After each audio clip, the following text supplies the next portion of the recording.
Hello friends, আমি আরেকটা mini blog নিয়ে তোমাদের সামনে হাজির হয়ে গেছি। মাছের মাথা দিয়ে পুঁই শাক। তার জন্য দেখো, আগে আমি শাক আর কিছু সবজি কেটে নিয়েছি। সবজিটা অপশনাল, তোমাদের যার যেমন ইচ্ছা তেমন কাটতে পারো।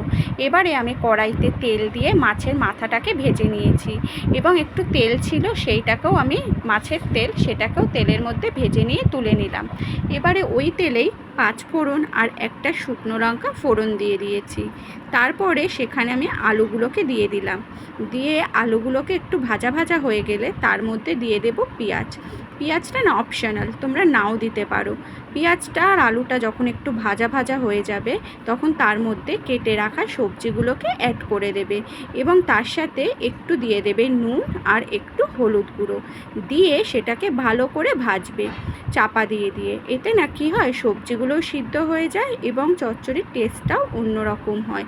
আমিও তাই করেছি, বারবার চাপা দিয়ে দিয়ে সবজিগুলোকে ভেজে নিয়েছি। যখন সবজিগুলো থেকে একটু তেল ছেড়ে গেছে তখন তার মধ্যে আদা বাটা দিয়ে দিলাম এবং দিয়ে দিলাম একটু চিনি। চচ্চড়িতে না চিনিটা দিলে টেস্টটা খুব সুন্দর হয়। তারপরে আমি চাপা দিয়ে দিয়ে ওটাকে সমানে কষিয়েছি, এতে না সবজির টেস্টটা খুব সুন্দর হয়। তারপরে যখন দেখেছি না সবজিগুলো হাফ সিদ্ধ হয়ে গেছে তখন তোমরা তার মধ্যে ওই কেটে রাখা শাকটাকে দিয়ে দেবে। তারপরেও আবার চাপা দিয়ে দেবে।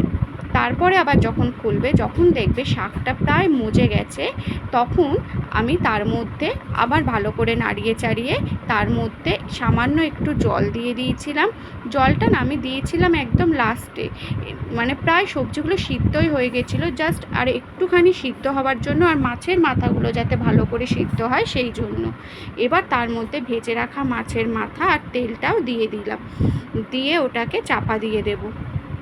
কিছুক্ষণ বাদে খুলে দেখব, যখন দেখব যে সেটা পুরো সিদ্ধ হয়ে গেছে সবজি মাছের মাথাগুলো, তখন আমাদের পুঁই শাক রেডি। Bye bye friends.